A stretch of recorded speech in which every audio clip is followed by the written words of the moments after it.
Olá, estamos aqui para mais uma entrevista da série Trajetórias na Engenharia Biomédica da UTF-PR. Meu nome é Gilson Sato, eu sou professor do Departamento de Eletrônica, participo do programa de pós-graduação em Engenharia Biomédica, e hoje nosso entrevistado é o professor Hélio Januário Neto. Ele também está desde os primórdios aqui da Engenharia Biomédica.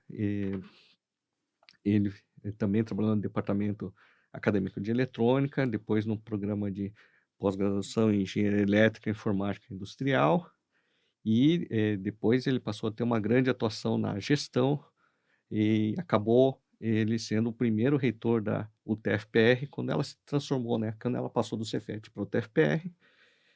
E obrigado por participar da entrevista. Bom, antes de entrar nos assuntos mais de transformação e tal, como é que você entrou na UTF-PR? Como foi a formação ali? Bom, eu quero cumprimentar a todos, em especial ao nosso amigo Gilson Sato, parabenizar por essa iniciativa, Sato. Obrigado. Resgatar a história é a forma de você montar, estruturar o presente, certo? Se você não entende o presente é porque você não consegue ver os pilares por onde isso foi estruturado, então um trabalho voluntário teu e brilhante. Um segundo ponto, antes de fazer umas considerações iniciais, é que a gente vai falar de história aqui, então eventualmente, né, pela minha idade avançada, eu posso confundir o ano, mas hoje nós temos o Dr. Google que está aí, você entra no Google que você vai saber a data exata, tá?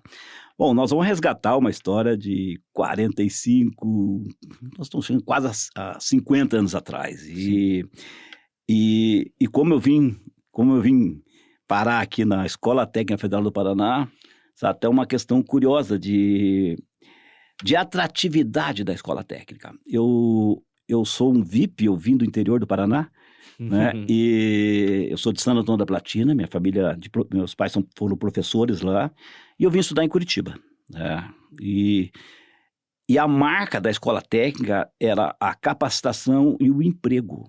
Eu precisava ter um emprego, certo? Então eu vim com o apoio dos meus pais, mas eu precisava me profissionalizar rápido para poder ir para o mercado de trabalho, para me sustentar aqui em Curitiba. E essa era a marca da escola técnica, certo? A escola técnica foi uma oportunidade enorme para muitos jovens de classe menos favorecida e classe média se capacitar aqui. E eu vim também pelo segundo objetivo, porque era o único lugar que ofertava eletrônica, e a década de 70 era efervescente na área de eletrônica.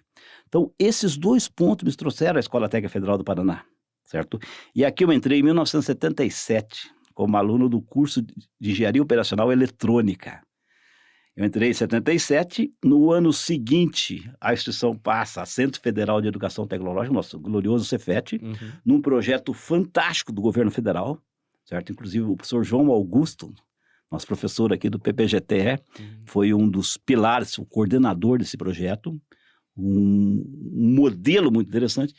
E aí eu já começo a estagiar aqui dentro da instituição. Então eu entrei como aluno, passei a estagiário, fazia a manutenção de equipamentos eletrônicos, né? Onde já conseguia perceber algum financeiro para poder sustentar.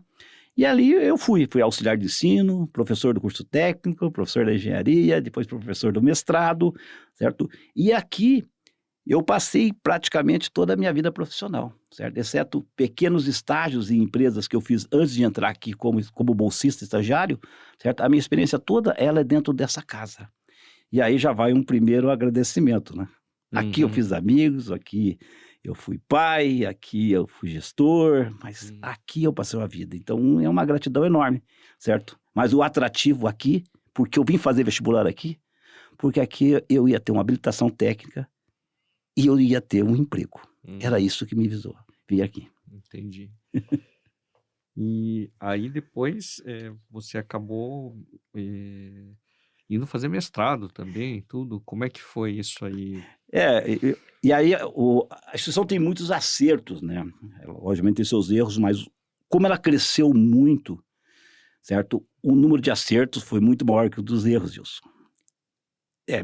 Eu comecei falando que eu entrei aqui em 77 numa escola técnica. É uma escola de 300 professores, Deus. Nós estamos falando hoje de uma universidade, 2.500 professores. Por aí. Se não dá certo, o Google aí depois me corrige, certo? Nós estamos falando de instituições completamente distintas. Então, nós pegar esses dois retratos, a gente percebe o quanto essa instituição cresceu, certo? E ela cresceu por alguns connecting dots, que eu costumo brincar, algumas coisas que aconteceram ao longo desse percurso que foram extremamente acertadas. E uma extremamente acertada chama-se Programa Institucional de Capacitação Docente Técnica, o PICDT, adotado no início dos anos 80, na gestão do professor Ataíde Moacir Ferrazzi, que era o afastamento para titulação, para atendimento de programas de mestrado e doutorado. Uhum. Você pensar aquilo numa escola técnica, no recém-Cefet da época, Sim. porque a única atividade que a gente conhecia aqui na época era a sala de aula. Um professor de 20 horas tinha 16 horas de sala de aula, um professor de 40 horas tinha 32 horas de aula em sala de aula. Uhum. Certo? E esse programa é o nascedouro de tudo essa pós-graduação aqui, certo? Foi quando começou a se formar a massa crítica a nível de mestrado e doutorado. E os primeiros colegas desse ambiente foi o João Cruz, da eletrônica, o Luciano Baratti, depois o Álvaro Steri, e aí vem Pedro Miguel Guevara e Paulo José Abate, certo? Junto com outros departamentos que também tinham afastado pessoas para fazer mestrado, doutorado. Mas veja a visão da instituição. Se essa decisão não tivesse sido tomada lá, não teria massa crítica, certo? Para implantar o primeiro mestrado e nem titular o primeiro doutor, certo? E aí o Pedro e o Paulo foram para Campinas fazer o mestrado lá na Unicamp. E eu vou contar uma curiosidade aqui bastante interessante. Foi um acontecimento tão importante quando eles saíram. Eu acho que eles saíram em 82. Posso estar errado, mas acho que foi 82. Eu estava concluindo a engenharia e um dos diretores esteve na sala de aula por algum motivo e alardeou, obviamente, que o Cefet nunca mais seria o mesmo. Porque nós íamos ser um grande centro de pesquisa. Inclusive, estava com 2 professores já fazendo mestrado na Unicamp. Que era, ele falou, o Paulo Guevara e o Pedro Abate. Ele só trocou as bolas, mas são os nossos 2 grandes amigos aí. E aí o retorno, né? Por que eu entrei nessa pergunta, né? O retorno do Paulo e do Pedro aqui, certo? Um dia eu estava Foi uma decisão muito difícil fazer mestrado, porque eu estava na coordenação de eletrônica. Numa tarde, a coordenação era uma sala comum, todo mundo ficava ali corrigindo prova, fazendo permanência, e o Abate chegou e falou assim, Ed, você não quer fazer mestrado, não? Ele falou, pô, mestrado? O que é isso, cara? Você tá doido? Não, Ed, aquele estilo PJ Abate, você vai lá, faz uma disciplina, faz uma dissertação. Eu falei, mas onde? Na Unicamp. Eu falei, pô, cara, será? Então foi difícil o Paulo Abate me convencer. Em 5 minutos eu estava convencido, né? Falei, puxa, por quê? Porque era uma oportunidade de eu continuar estudando, certo? E foi assim que logo que eles chegaram, né? Eu fui fazer o mestrado na Unicamp. E a história começa por aí vem todo esse desenvolvimento, né? Eu não sei se você quer que eu continue nessa roteiro ou... Sim. Então vamos sem muita regra, né? Pode. Ótimo, então tá. E aí eu vou para a Unicamp, certo? E fazer o mestrado. E aí foi um ponto importante, Sato. Eu acho que a Unicamp, quando eu cheguei lá, eu vislumbrei um outro mundo, um mundo de universidade, que nós não tínhamos aqui. Nós tínhamos muita competência técnica, nós tínhamos uma formação muito boa, uma relação com o mercado sensacional, que muitas universidades não tinham naquela época, que nós tínhamos aqui. Certo. Era um diferencial enorme aqui, a escola técnica, então Cefet, né? Mas lá eu entendi o que era a pesquisa na universidade, né? O que era a dedicação exclusiva de fato, certo? E eu tive a oportunidade de trabalhar num projeto muito interessante no mestrado. Às vezes a gente precisa ter sorte. Por quê? Porque eu trabalhei num equipamento que ele tinha uma aplicação clínica muito forte de monitoramento. Então eu fui obrigado a fazer um estágio dentro do hospital para entender o que eu estaria monitorando, traduzir aquilo em termos de quantificar aquele problema, fazer o equipamento e depois fazer o monitoramento. Em síntese, eu trabalhei com um equipamento que media a irradiância em unidades de fototerapia para o tratamento de icterícia de recém-nascidos. Então, isso foi muito interessante, porque eu fui levado a estudar toda a fisiologia do quadro ictérico, eu fui levado a estudar, certo? Por que a luz fotodegradava aquele pigmento, qual era o espectro de luz, qual era a intensidade de luz, e traduzir aquilo para o médico entender o que era esse tipo de equacionamento mais técnico, mais científico, né? E aí disso saiu o equipamento, que é uma parte da tese, e depois a gente conseguiu ainda transferir esse equipamento para a indústria. Legal. Então foi muito legal. Então nós fizemos da ideia ao mercado, nós fizemos todos os passos com aquele equipamento, certo? Na época foi o segundo protótipo que foi transferido, né, da Unicamp para o mercado. Então foi um trabalho muito amplo, e aquilo me deu uma visão muito boa, desde da parte básica dentro do hospital, da área médica, do monitoramento, né? Traduzindo, pegando as variáveis daquilo, traduzindo para poder delimitar um equipamento, e esse equipamento, ele era posicionado debaixo da luminária, que era a unidade de fototerapia, e ele indicava a irradiância, para saber se estava dentro do nível adequado ou não para o tratamento do recém-nascido ictérico. Entendi. Então o mestrado para mim foi muito desafiador. Para ser bem sincero, eu acho que o mestrado foi mais desafiador que o doutorado, porque a metodologia que mudou. Enquanto na graduação a gente era um ser passivo do ponto de vista de sala de aula, certo? No mestrado você passa a ser o protagonista. E aquilo foi uma mudança muito forte na época, certo? Hoje ainda eu percebo isso, né? Certo? Meus filhos, os dois estudaram aqui, eu vejo que quando eles foram para o mestrado, eles começaram a mudar, a minha filha começou a mudar a forma de encaixar, certo? E aí eu faço essa dissertação do mestrado e retorno para cá. Daí retorno em 87, quando chega aqui, o que nós temos aqui no Cefet? O NE, o Núcleo de Engenharia Hospitalar. Podemos adentrar o NE? Você quer fazer alguma consideração? Podemos entrar. Então vamos lá. Então agora já estamos mais próximos, já estamos em 87, agora já está menos de 40 anos atrás. Tá? Bom, o NE, o Núcleo de Engenharia Hospitalar, é algo inimaginável para a época e se deve totalmente a duas pessoas, o Abate e o Gever, certo? Porque ele é um projeto que foi buscado recurso na Financiadora de Estudos e Projetos, na FINEP. Então, é de uma ousadia, de uma competência ímpar, o que esses dois fizeram aqui dentro, certo? Eles voltaram, implantaram o NE com esse recurso da FINEP, que, além de equipamentos, né, e infraestrutura, ele permitiu contratar 9 pessoas. Nossa. 2 engenheiros, 6 técnicos e um auxiliar administrativo. Alguns deles estão por aqui ainda. Né? Certo?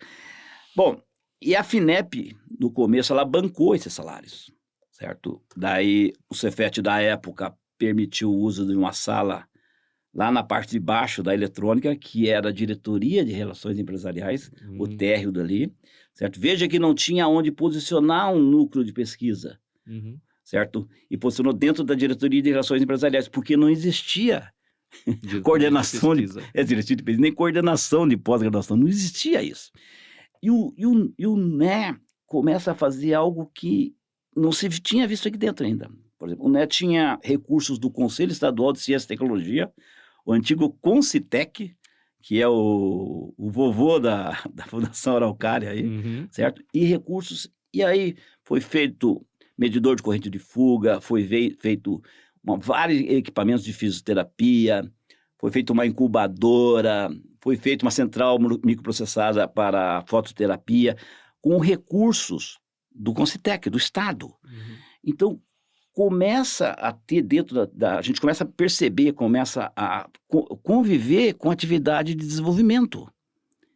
Porque até então existia um núcleo de pesquisa tecnológica, o NPT, que trabalhava um pouquinho na linha de equipamentos didáticos, fazia mesa digital, né? O Cefet chegou até a vendia para outras instituições da rede, mas o núcleo, o NE, começa a mostrar a cara num congresso, com um artigo científico, algo que para nós até então não existia. Então, o Pedro e o Paulo têm um papel fundamental nisso, certo? Porque eles tiveram o apoio da direção-geral, né, para fazer o mestrado e depois o doutorado, certo? Mas eles tiveram a ousadia, certo, de apresentar a solução, certo? E aí nasce o Núcleo de Engenharia Hospitalar, que teve um período de extremo sucesso aqui dentro. porque ele tinha uma interface com a comunidade externa muito forte, que é algo que está no DNA dessa casa, certo? Trazer a realidade aqui para dentro. Isso foi a Escola Técnica, isso foi o Cefet, e eu espero que continue na Universidade Tecnológica, certo? Como boa parte das universidades tecnológicas do mundo. E aí eles faziam serviço de manutenção para vários hospitais, manutenção preventiva e corretiva. A manutenção dava acesso aos problemas dos hospitais, e esses problemas dos hospitais eram fonte de novas ideias para projetos. Então, se fechava. Outra atividade que o núcleo fazia, que é interessantíssimo, Sato, ele auxiliava a implantação de equipes de manutenção. Uma foi feita, acho que na Prefeitura de Curitiba, setor de saúde da Prefeitura de Curitiba. Treinar as pessoas, estruturar um setor, né? Nós ministrávamos aulas para que eles próprios poderiam fazer, então, assumir esse lado, certo? Entendi. Ao invés de ser uma empresa que fazia esse tipo de coisa, certo? Outra coisa importante que o núcleo fez na época, ele fez um currículo com apoio da Organização Pan-Americana de Saúde, um currículo do curso técnico de equipamentos médicos hospitalares. Sim. E isso foi num período aí de 2, 3 anos, foi uma efervescência, né? Certo? Então fez esse curso chegou a ser implantado aqui na instituição, acho que no começo da década de 90, teve uma turma, depois foi descontinuado, certo? Mas o nascedouro é dessa estrutura do núcleo, certo?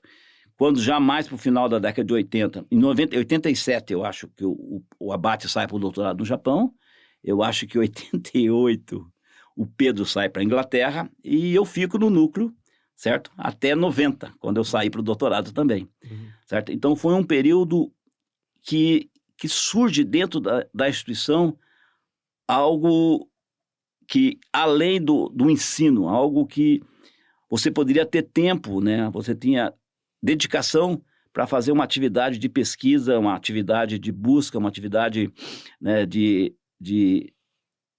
pesquisa mesmo, que não era a sala de aula, certo? Então, isso vai mudando o perfil da instituição. E essas experiências que nós tivemos fora foi muito importante.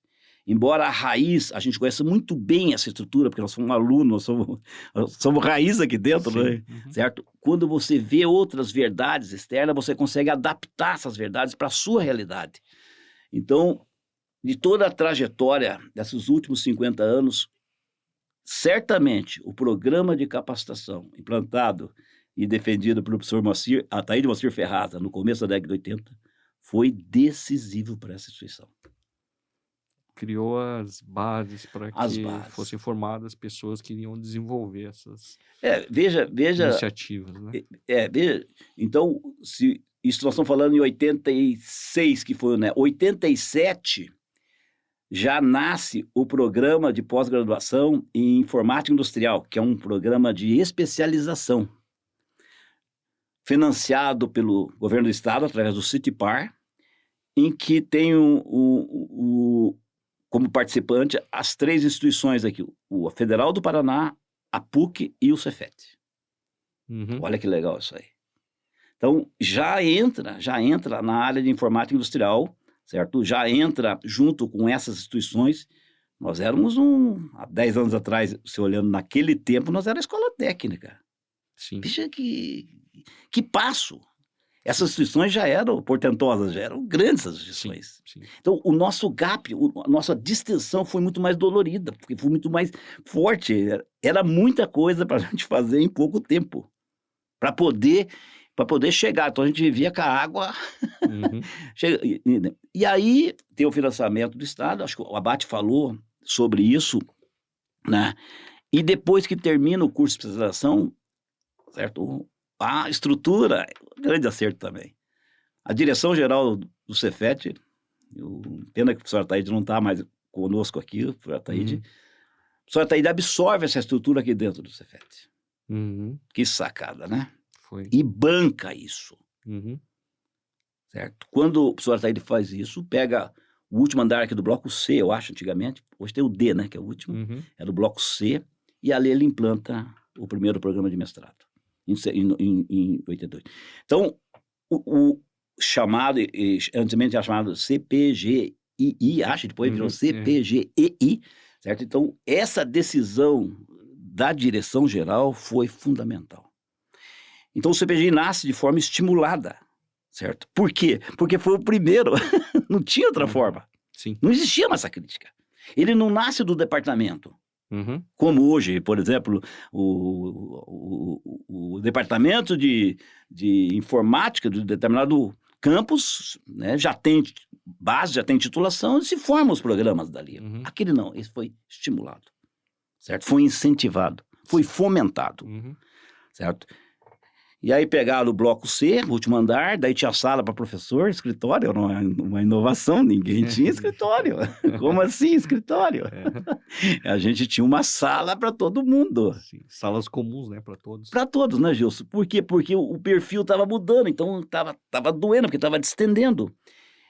E outra coisa extremamente importante, a direção geral banca a vinda de vários professores para cá, certo? Com concurso, com vagas, né? Que foram os professores oriundos da França, eu me lembro de alguns deles, uns 3, 4, do Rio Grande do Sul, Taza, que tá, nosso querido amigo Taza está aqui, o Suzinho, acho que veio do Rio Grande do Sul, e aí o Godoy, nosso amigo Walter Godoy, falecido Walter Godoy, grande amigo, por qual eu tenho o maior respeito. Ele estava concluindo o doutorado na Unicamp, ele chega também, Douglas Renault, G. Marques, né? E tantos outros ali. Então, esse é o nascedouro do CPGI, certo? Então, um programa incentivado, e depois, por si só, pela competência das pessoas que ali chegaram, o programa cresceu, né, Gilson? Sim. Daí vem muito mais gente, né? Hoje é um programa nível 6, né? 6. Certo? Acho que na área de tecnologia e engenharia, do top do Paraná. Eu acho que está entre os únicos nota 6 na área. Acho que sim. Então, o Google, se você tiver com dúvida, vai no Google. E privilégio, né? Então, aí veio o CPGI. Daí, em 90, quando o Abate volta e o Pedro, o que acontece com aquela estrutura do núcleo do NER? Certo? É colocada dentro do CPGI e vira curso de pós-graduação em engenharia elétrica e informática industrial. E aí abre uma ênfase que é engenharia biomédica. Depois telemática e informática industrial. Já não era mais uma única ênfase. E aí foi só aceitar a competência das pessoas que ali estavam para chegar no que é hoje, né? Sim. Então, essa é a história. Então, veja quanto acerto foi feito, né? Quanta coisa mudada. Então, se nós, mais uma vez, se a gente fizer o retrato de 40 anos atrás, nós estaríamos em 83, um pouquinho mais 45, certo? Nós estamos falando de uma estrutura diminuta, focada no ensino, que tinha muita competência, certo? Na área de ensino, mas o nosso crescimento foi enorme. Essa geração que passou por aqui nesse período, eu tenho a impressão que foi a que mais vivenciou dinamismo, certo? E eu estou dizendo o conjunto da ópera, todos que por aqui passaram. Porque não sei se a gente vai experimentar um crescimento tão grande nos próximos 30 anos.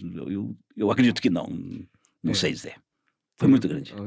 Teria que ter condições muito específicas. Muito específicas. E daí, né, fazendo um paralelo aqui, um parênteses, né? Veja o que foi a expansão, a interiorização da instituição. Sim. Certo? Na época tinha crítica a isso. Com certeza. Crítica, certo? E a visão da gestão e interiorizar primeiro com Medianeira, em 89, depois 93 Pato, Ponta Grossa e Cornélio, 95 Campo Mourão, depois veio 2 vizinhos, aí veio até chegar em Santa Helena. Mas essas primeiras, né, chamadas UNEDs, né, nos tornou uma instituição paranaense. Isso foi extremamente importante no projeto de transformação e universidade tecnológica. Porque o nosso pleito tinha uma dimensão estadual. Certo. Isso pouca gente vê. Por exemplo, do processo de transformação, certo? Era um tabuleiro. E a gente mexia a peça no tabuleiro, certo? Trazendo pessoas favoráveis a essa transformação. E o argumento, acho que o argumento mais forte que nós tínhamos, certo? Para a bancada paranaense, tá, em Brasília, que fazia a gestão em cima do executivo, que é o MEC, Uhum. é o impacto, né, dessa transformação em universidade em todas as regiões do estado. Então, os parlamentares, os senadores, os parlamentares, certo, aderiram a essa causa, certo? E aí a gente tinha os prefeitos que tinham interesse, você concorda? Federação das Indústrias, o reitor da Federal do Paraná, o Moreira da época, o professor Moreira, ajudou muito. Secretário de Ciência e Tecnologia, o Rizzi, ajudou muito. Governador do Estado, Roberto Requião. Então, são pessoas que apoiaram esse projeto, certo? E até porque o Paraná só tinha uma universidade federal, né? O Rio Grande do Sul já tinha 4, Minas Gerais, acho que 10, 11, eu não sei quantos tem. Quantos mineiros tem lá. Eles podem. Eles podem. E aí, esse projeto, então, foi feito um tabuleiro e a gente foi mapeando quem seria convencido e quando. Certo? E com que argumentos nós iríamos convencer isso aí, certo? Porque para se chegar lá, precisava primeiro passar pelo MEC. Só se transforma a universidade quando o projeto sai do MEC, o projeto não sai do legislativo. Então, nós teríamos que convencer o MEC, certo? E o MEC estava estruturado na época, nós estamos falando de 2003, exatos 20 anos atrás. 20. O Cristóvão Buarque, como ministro. Na secretaria da CESU, nós tínhamos o Carlos Antunes, ex-reitor da Federal, falecido Carlos Antunes, uma pessoa fantástica, que nos apoiou muito. E na CETEC, professor... difícil, mas eu vou lembrar até o final que eu lembro. Bom, e aí nós tínhamos pessoas conhecidas dentro do MEC e um acesso muito forte à bancada. Na época, nós tínhamos todo ano um café da manhã com a bancada de deputados e senadores. Então, nós éramos muito próximos a eles. Esse café da manhã tinha 2 propósitos, na verdade. O primeiro era buscar emendas de bancada, certo? E a gente fazia isso junto com a Federal do Paraná. Sim. Vamos se unir que tem para todo mundo. Tá? Nossa junta com a Federal era muito positiva. E a outra era a gente chegar nos nossos pleitos individuais. E o nosso principal da época era a Universidade Tecnológica, óbvio. Até porque a Universidade Tecnológica, quando foi discutida aqui dentro, certo? Ela é, em síntese, um projeto eleito aqui dentro, certo? Na eleição de 99, da qual tive o privilégio de participar, fui eu que prometi naquele teatro, nós vamos virar uma Universidade Tecnológica. Então, só, ainda bem que deu certo, é de todo mundo. Agora, se não desse certo, eu sei de quem seria a culpa. Né? Todo mundo ajudou, e eu tenho certeza disso. Tá? Mas quando você vê 400 pessoas na tua frente e fala isso de algo que não dependia direto da gente. Sim, com certeza dependia de muitos fatores. De muitos fatores, né? Certo? Mas eu tinha a convicção que nós ia conseguir isso. Pela competência, pela dedicação, pelo histórico dessa casa aqui. Então, eu tinha certeza absoluta disso. Lógico, se passaram quase 6 anos da eleição, né? Eu fiquei 6 anos sem dormir, mas depois eu... Lógico, estou exagerando aqui, eu estou brincando, mas... Por que isso é importante, pessoal? Para ver que é multifacetado isso, certo? Não tem uma causa. Sim. Não é o A, o B ou C. Até porque, anteriormente a nós, teve um processo de transformação da universidade. Algumas foram transformadas, que escolas isoladas, tendo só mestrado. No estado era Minas Gerais, sei isso, certo?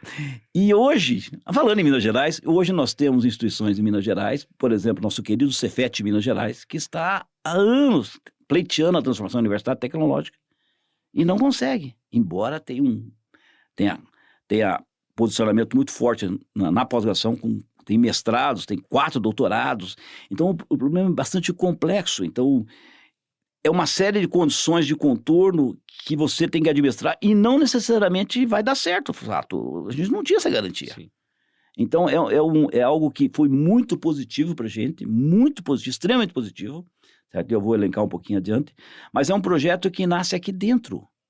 Se você perceber bem, Sato, ele é um projeto raiz, porque o projeto de Cefet foi a determinação governamental que vem aqui e transforma a instituição. A Escola Técnica de Curitiba também foi governamental. O Liceu Industrial também foi. E a Escola de Aprendizes de Artífices foi um projeto do governo. A Universidade Tecnológica nasce dessa comunidade. Entendi. Então, ela é diferente, ela é de baixo para cima, eu vou chamar ela de raiz, ela vai de baixo para cima, com convencimento, certo? E modelos externos, porque não tinha nenhum modelo aqui no Brasil, tá? Então, essa é a história como... E aí, com a transformação, por isso que na vida a gente precisa ter um pouquinho de sorte também, né? Vem no ano seguinte, 2005 transforma, 2007 o governo lança o Reúne. Quem estava lá? O TFPR, que é a universidade, não é? O Reúne é para a universidade. Sim. Então veja que encaixado, né? Em 2006 a gente faz o projeto pedagógico da universidade, para dar os contornos. Quando chega o Reúne em 2007, a gente já tinha discutido, já tinha uma ideia de contorno. Pô, o Reúne sai uma luva. 2007, final do ano, ele passa no Conselho Universitário, o quarto maior Reúne do Brasil foi o nosso. Quarto. Nossa. Em 2008, em março, assina o Reúne, certo? Que veio implementando até 2015, 2016. E aí, a universidade, junto com a expansão, né? O Reúne, junto com a expansão que veio com 2 vizinhos, que é um pouco anterior, certo? Que acho que é 2004, mais ou menos. Depois vem Londrina, Toledo, Apucarana e Beltrão, até aí. E depois vem as últimas 2 que foram Guarapuava e Santa Helena. Então é importante colocar que algumas coincidências nesse percurso aí fizeram muito bem. E a instituição cresceu, virou uma instituição grande mesmo, hoje presente em 13 localidades do estado. Então você veja, né, que agora estou fazendo um segundo parênteses aqui, que eu acabo mudando um pouco a conversa, porque a minha participação na biomédica, ela vem em 2 episódios, né? Voltando para a biomédica. Nesse episódio de 87 a 90, no núcleo de engenharia hospitalar, quando o Abate está fora e o Pedro já estava saindo, certo? E depois, quando eu volto do doutorado, certo? Que eu entro junto com o pessoal do CPGI e fico em 94, 95, até começo de 96. E aí volto para a gestão, certo? A convite do professor Paulo Alessio, para poder fazer parte da diretoria de relações empresariais, certo? Então a carreira foi alternando até que veio para a carreira de gestão e aí a gente foi se adaptando nesses cargos aí e tentando fazer o melhor que a gente podia fazer. Sempre guiado com um princípio de ética e de muito amor por essa casa, né? Acho que isso é uma marca. Essa instituição chegou o que é porque a gente trabalhava, todos aqui trabalham por entusiasmo e por amor a isso aqui, né? Sim. E então, conforme a gente vai falando, Gilson, eu posso continuar falando ainda? Claro, claro. Eu só que antes da gente voltar a falar da atuação na gestão, da participação que teve no CIAT, né? Isso. Que foi uma coisa também marcante, né? Na história Isso. do núcleo, né? Então agora nós estamos voltando a 1988, mais ou menos. O Corpo de Bombeiros de Curitiba tinha uma ambulância, e essa ambulância precisava se transformar numa ambulância de primeiros socorros, certo? Que era para o CIAT. E foi feito um convênio de protótipo, na verdade a gente estava fazendo um protótipo. Mas pelo que eu sei, essa ambulância, ela saiu daqui e ela virou de rua. Ela rodou. E tinha 3 frentes esse projeto com o CIAT. Tá? Uma era a parte de desenho industrial, que era a parte de gaveteiro, encaixe de cama, uma série de coisas. Uma segunda parte que era mecânica mesmo, de fazer as peças, de como colocar essas peças dentro da ambulância. E uma terceira parte que é elétrica. Bom, da desenho industrial, eu não sei quem exatamente trabalhou, não lembro agora, mas da elétrica foi o Gamba. O Gamba pode contar muito bem isso para vocês. Humberto Gamba. Humberto Gamba pode te destrinchar a história do CIAT. E da mecânica foi o Francisco Guettig. Então, essas 2 pessoas conhecem a fundo esse projeto. Mas veja que curioso, né? Então, isso tudo dava visibilidade à instituição. Essa participação da instituição com a comunidade, isso é uma coisa extremamente importante. Porque senão ela vai se tornando em si mesmada, ela vai se fechando. E o Cefet tinha essa marca. Né? O Cefet era conhecido por isso, né? Pela forma como ele atuava a gente fala horizontalmente, ou transversalmente, ele não fica só fechado na sua verticalização aqui interna. Uhum. Então, esse projeto da ambulância foi muito bom. As pessoas da época lembram essa ambulância estacionada ali na quadra. Ficava estacionada no meio da... Ninguém entendia muito bem o que a ambulância estava fazendo aqui dentro. Mas o fato é que um protótipo virou uma cabeça de série de trabalhar para a rua e ficou anos essa ambulância aí, certo? Esse é o projeto SEAT. Interessante. E aí eu vou tocar outro ponto, né? Esse aí que levou você à notoriedade como o bicho do Paraná. Não, em parte sim, em parte não. Bom, uma boa parte das pessoas que vão nos ouvir aqui possivelmente não sabem nem o que é isso, né?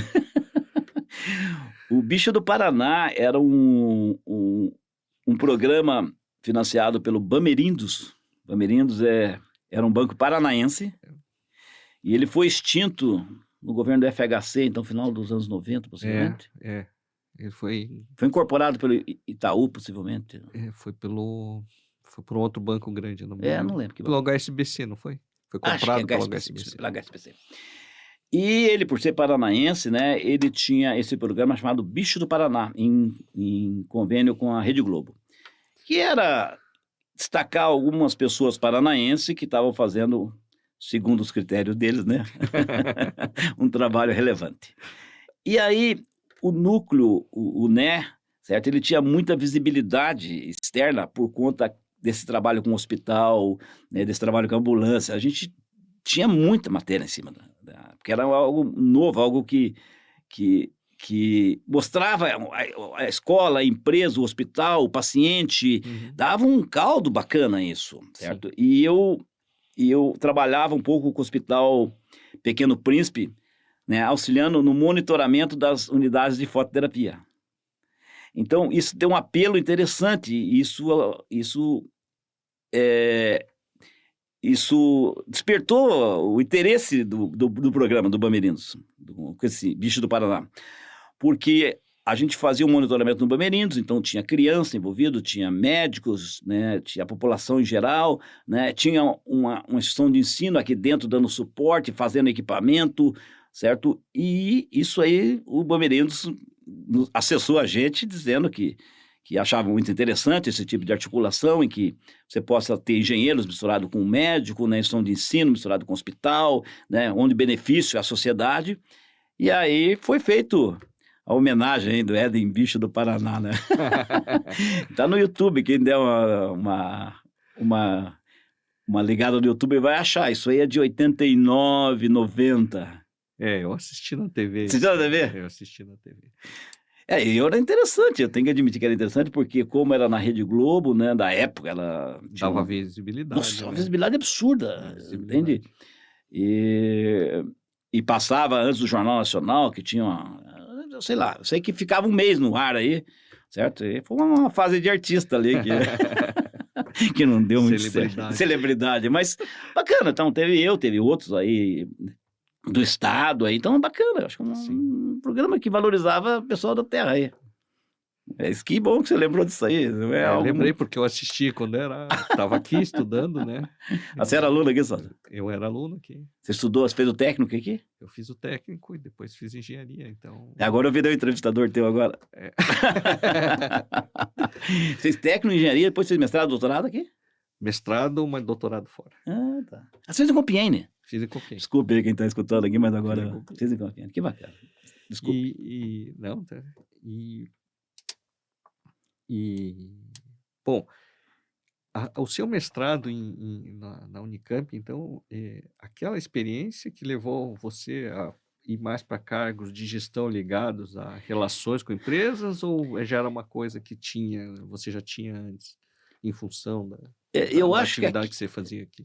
Eu acho que aquilo me mostrou a transversalidade, o horizontal, o plano todo, sabe? Quando eu me vi dentro de um hospital, né, ajudando a tratar crianças, né, monitorando fototerapia com médico, certo? E vi que eu poderia identificar variáveis ali dentro que pudesse traduzir num equipamento. Então a dissertação foi bastante rica nesse sentido, não foi só o equipamento, né? Foi todo esse trabalho né? E como poderia monitorar, de que forma, né? O que as fototerapias tinham dificuldade de manter o nível de radiação, e depois a transferência disso para uma empresa, certo? Então é muito curioso, certo? Então muito foi o bom. processo todo. Eu acho que, eu falo, foi mais desafiador do que o doutorado, porque ele foi sistêmico disso. E quando eu volto para cá, no mestrado, eu voltei uma outra pessoa. O mestrado realmente me fez muito bem, certo? Foi extremamente desafiador fazer o mestrado. Uhum. E eu até acredito que foi mais difícil que o doutorado. No meu percurso. Porque era muita variável nova. E aí a gente veio para cá, certo? E logo eu começo a trabalhar depois nas relações empresariais, e essa visão toda vem, né, do mercado, de buscar o problema técnico, o problema científico, fazer o equipamento, fazer algo aqui dentro que possa ser transferido. Daí veio o programa Balcão de Teses, veio uma série de coisas que aconteceu, e veio a incubadora, veio uma série de coisas, mas eu acho que o mestrado me deu essa oportunidade, certo? De ver o todo. E aí eu fiquei um cara muito mais generalista do que especialista, entende? Então, eu acho que isso que mudou um pouco o meu perfil. Eu era muito mais generalista, por conta que eu não fiz uma dissertação num problema muito específico, eu fiz um problema mais genérico. Sim. E isso acho que muda um pouco o meu perfil. E aí você começou na gestão nas relações empresariais. Isso. Daí o NE estava dentro das relações empresariais. Uhum. Não tinha onde colocar um grande núcleo de pesquisa. Não tinha ainda. Não tinha nada, era ali. E aí, depois foi feita a coordenação de pós-graduação dentro do ensino, não podemos falar um pouquinho depois. E aí vem a CPGI, aí o NE passa para dentro do CPGI e a história continua. Tá? Mas eu tinha muita proximidade com as relações empresariais por conta do posicionamento do organograma. O NE estava ali dentro, certo? E aí eu passo a ser chamava assistente da direção de relações empresariais, que é o equivalente hoje ao pró-reitor adjunto, certo? E ali eu tive muito contato com a empresa. E aí nós tínhamos muito contato com a empresa. Nós tínhamos chamado Dia da Indústria, reunia os principais empresários aqui dentro, nós tínhamos visitas técnicas, os alunos iam às empresas, então nós tínhamos uma vinculação muito forte, então essa realidade era trazida para cá, certo? E eu confesso que eu acho extremamente positivo, certo? Sim. E mesmo como universidade, ou melhor ainda como universidade. Com certeza. Certo? Que é um exemplo, a Universidade de Tecnologia de Compiègne. Sim. Certo? Agora, fazendo um parênteses aqui, que foi certamente a instituição que mais nos auxiliou para dar o contorno de uma universidade tecnológica. Nós temos muito de Compiègne e muito a agradecer a Compiègne. Certo? E de lá passaram muitos amigos. Você, Décio, Dario, Bortolozzi, eu vou esquecer. Hilton, vou esquecer algum, com certeza. Claro, vários, né? Vários. E aí, a Relações Empresariais, eu tive essa oportunidade. Mais uma vez, do sistêmico, sempre do sistêmico. E aí eu me afasto, vou fazer doutorado e retorno 4 anos depois, né? Certo? O doutorado, eu já tinha feito boa parte das disciplinas na Unicamp, né? Eu tinha uma dificuldade de sair imediato para os 4 anos. Um programa sanduíche para mim serviria muito bem, porque eu poderia ficar 90 aqui no Brasil, não tinha como sair 90, problema pessoal. E aí, em 91, eu tinha feito as disciplinas, daí em 91 eu solicitei a bolsa do CNPq, consegui a bolsa do CNPq e fui para os Estados Unidos. Fui para o Instituto Nacional de Saúde, ou National Institutes of Health, que eu não sei se ainda é, mas era o maior instituto de pesquisa e medicina do mundo. É um absurdo o tamanho que era. Eu lembro que na época lá trabalhavam 2.300 doutores. Eu lembro assim, fosse o Paraná inteiro, não tinha 50, 30, não sei quantos tinha aqui, né? Mas era uma dimensão assim absurda, sabe? E lógico que aquilo me fez muito bem, certo? Me fez muito bem, primeiro você está na ponta, você está no estado da arte, né? Do conhecimento. E segundo, pela estrutura existente de trabalho. Nossa, Sato, você faz tudo com menos esforço, né? A estrutura de suporte é um troço absurdo lá. Você tinha absolutamente tudo para trabalhar. Se você não fizesse, você não tinha quem culpar. Estava na tua. Estava na tua. Você tinha toda a estrutura. Tinha dinheiro em caixa, certo? E aí eu trabalhei com sensores com fibra ótica. Uma pessoa fantástica, chamado John Peterson. Esse cara tinha um artigo no Science, um artigo Review, um cara... E uma pessoa... Tive muita sorte de novo. E aí foi um trabalho mais específico, mais centrado, né, numa tecnologia que era imobilizar corantes na ponta de fibra ótica para medir pH.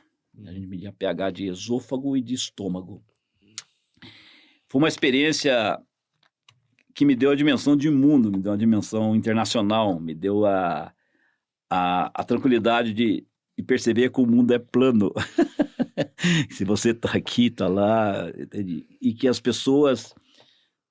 Você acha gente boa em qualquer lugar do mundo também, que, na verdade, boa parte do preconceito se deve à ignorância ou à cegueira de não conhecer. Né? E eu fui muito feliz ali na EIT. Fiz muitos amigos lá. E aí o doutorado fica nesses... Eu fiquei 2 anos lá com a bolsa do CNPq, e aí me apliquei numa bolsa do National Science Foundation, ganhei uma bolsa lá dos Estados Unidos, e continuei lá por quase mais 7, 8 meses.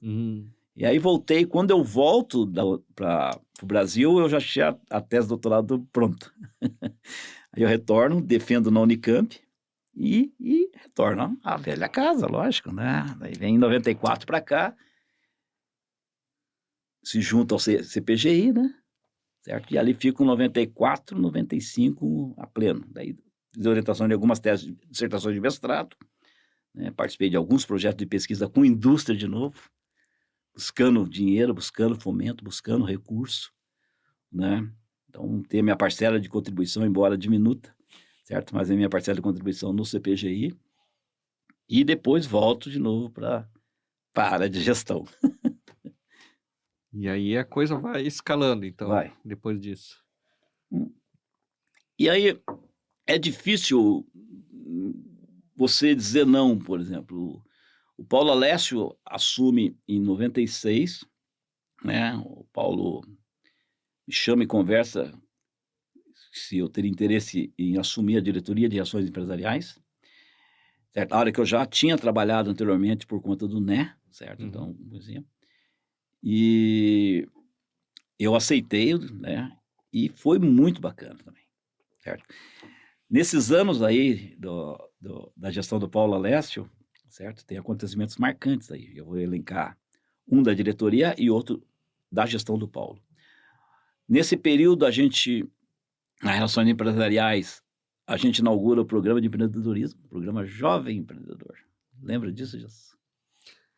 Eu lembro, não lembro no que consistia, para falar a O verdade. programa Jovem Empreendedor era um programa que era uma pré-incubadora. A gente, em vez de fazer a incubadora, a gente fez uma pré-incubadora. E o lançamento aqui foi com a palestra do Amir Klink. Fantástico, fantástico. Com o financiamento do Sebrae. O Sebrae era parceiro, a Federação das Indústrias era parceiro, o governo do estado era parceiro. Então o recurso sempre foi escasso. A gente tinha que buscar o recurso. Porque se você só tem a ideia, não adianta, Gilson. Sim. Onde vem o dinheiro? O mundo está cheio de boas ideias. Sim. Então, é sempre, você tem boa ideia, então tá, acha o dinheiro, procura o dinheiro. Então, e aí vem o programa de empreendedorismo, certo? Puta, que funcionou legal. E nós tínhamos um projeto, ainda estou nas relações empresariais, que foi marcante na situação, que chama o projeto Siemens da Lei de Informática. Lei da Informática. A Lei de Informática trouxe aqui para dentro, é difícil dizer valores hoje, mas nós estamos falando em milhões. Sim. Aquele último prédio, o D, a parte significativa dele foi construída com recurso da Lei de Informática. Ele foi finalizado com a Lei de Informática.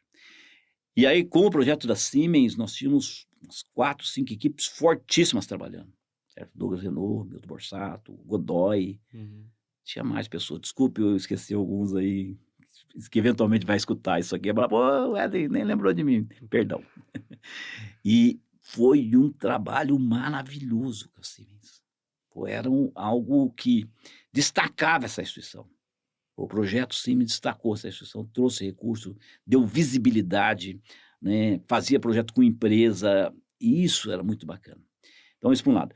Por outro lado, agora, nessa gestão do Paulo Alessio, aconteceu uma coisa extrema que mudou a história dessa instituição. É. Que quase as pessoas não percebem que foi a gestão do Paulo que mudou essa gestão. Mudou essa gestão. Na gestão do Paulo Alessio, que foi de 96 a 2000, foi publicada a LDB em 96, certo? Uhum. E em 97 sai o famigerado Decreto 2208, que proíbe a oferta de curso técnico integrado. Ah, Gilson, entendi. isso é um tiro na espinha dorsal de uma instituição como a nossa. Uhum. Não defendendo se o técnico é bom ou é ruim, eu estou dizendo que nós fazíamos isso. Sim. Prioritariamente, Gilson. Sim, era nosso pão com manteiga. Gilson, O arroz e feijão, né? Pegou assim, pá, na espinha dorsal. Então, a gestão do Paulo Alessio tem muito mérito, gestão dificílima, certo? E ali faz uma opção em 98, certo? 98 foi um ano muito conturbado aqui dentro, certo? E começa a estruturar as tecnologias. Estava por aqui, Gilson? Estava. Eu participei da elaboração dos currículos. Também não foi nada simples, Foi. mas a alternativa que foi dada pela direção-geral foi certíssima, hoje eu digo. Por quê? Porque em 99 começam todas as tecnologias agregadas às engenharias existentes e alguns cursos de licenciatura, que eu não sei se Pato Branco tinha licenciatura na época, não tenho certeza. E quando a gente olha, nós só tínhamos curso de graduação. Quem só tem curso de graduação, ou prioritariamente curso de graduação, é uma universidade. Sim. E a LDB de 96 abriu a possibilidade de criação de universidade por campo de saber. Entendi. A sacada foi do Paulo. A universidade nasce em 98, ela não nasce em 2005.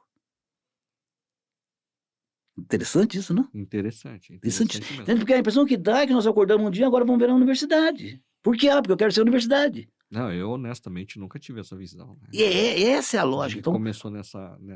Ela começa em 98, tem um projeto da Universidade de Tecnologia de 98, certo? E essa foi a cara. Já tinha o CPGI, o PPGTE, então já tinha os programas de pós-graduação, tinha a cara da graduação, que foi muito importante. Então, o Cefet Paraná foi o único que fez a opção dentre todos os Cefetes. Então, isso nos diferenciou dos demais. Sim. Isso não melhorou o argumento. Nós somos igual à universidade. Nós não fazemos o que a universidade faz. Isso, nós estávamos se achando. Estava mesmo. E aí, certo? Então, veja que ela começa antes, tá? E aí, então o Paulo, a gestão do Paulo foi uma gestão muito difícil. O Paulo pegou toda essa transição, dificílimo de fazer, fez a aposta correta, porque nós podíamos fazer o concomitante e o pós-médio, ou a tecnologia. Uhum. Boa parte dos Cefetes da época fizeram a opção pelo primeiro e o segundo. O Cefet Paraná, tá? Isso rendeu... Foi uma discussão acalorada. Acalorada aqui, e rendeu retaliações no MEC, porque nós éramos a ovelha negra. Sim. Isso ninguém fala. Nós apanhava de chinelo no MEC. Por quê? Porque nós não fizemos o que era a orientação da época. O que eles achavam que a gente devia fazer. O que eles achavam que a gente devia fazer. Então a gente apanhava aqui dentro e apanhava lá também. Apanhava dos dois lados. Eu me lembro de várias declarações de alguns secretários da CETEC. Da CETEC. Né? Foi muito difícil. Então, o Paulo Alessio, a gestão do Paulo tem muito mérito. Ela encaixa, coloca a ideia da Universidade Tecnológica, aí vem o final do projeto dele, certo? E aí sim vem a eleição, em 99, que eu era diretor de Relações Empresariais, né, por uma decisão do grupo, eu me torno candidato, e o mote era Cefet Paraná, nossa Universidade Tecnológica. Uhum. E prometemos para todo mundo que nós vamos transformar a Universidade Tecnológica. Por quê? Porque a semente estava plantada. Aí quando assume, nós estamos longe da biomédica agora. Longe, mas... Quando assume em 2000, o que é feito no primeira semana? Já assume com o novo organograma. Qual é o novo organograma? Diretoria de Pós-Graduação e Pesquisa. Está aqui. Uhum. Diretoria de ensino. Certo? O que foi feito? Diretoria geral. Foi feito todo o formato da universidade. Que o dia que ela transformasse, nós só tiraria diretoria e colocaria pró-reitoria. Sim. Uhum. Então ela foi se fazendo por dentro, Sato. Ela foi se estruturando por dentro. E, em paralelo, óbvio, buscando a legitimidade em Brasília. Uhum. Mas por dentro a gente foi administrando, já fazendo isso, já dando força para o ensino, para a pesquisa, para a pós-graduação, certo? Para as relações internacionais, para poder dar esse caldo de universidade, certo? Então, desde a ideia da gestão do Paulo, de 98, foi um ano dificílimo, com a transição entre o modelo Cefet e o modelo de universidade, até 2005, foi esse período de transição. Então, aqueles que são oriundos de 2005 para cá, certo? Eu tinha uma conta disso, reúne, são 1.500, 1.600 professores entraram em 2005 para cá. Essas pessoas, infelizmente, eu acho, não participaram de toda essa história. Sim. Uhum. Entende? Foram muitos acertos. Certamente tiveram erros, mas os acertos superaram muito. Tá? Então, para chegar hoje, né, em 2023, com uma instituição com 18 anos já como universidade. O tempo, né, passa muito rápido, né, Sato? Passa. Certo? Passa muito, muito rápido. Então, são curiosidades que a gente coloca assim, porque às vezes eu vejo e falo assim, mas como possivelmente ninguém viveu isso tão intensamente quanto eu, não por competência, mas pelo cargo. Estava no cargo. Você estava no olho do furacão. Eu estava né? no olho do furacão, então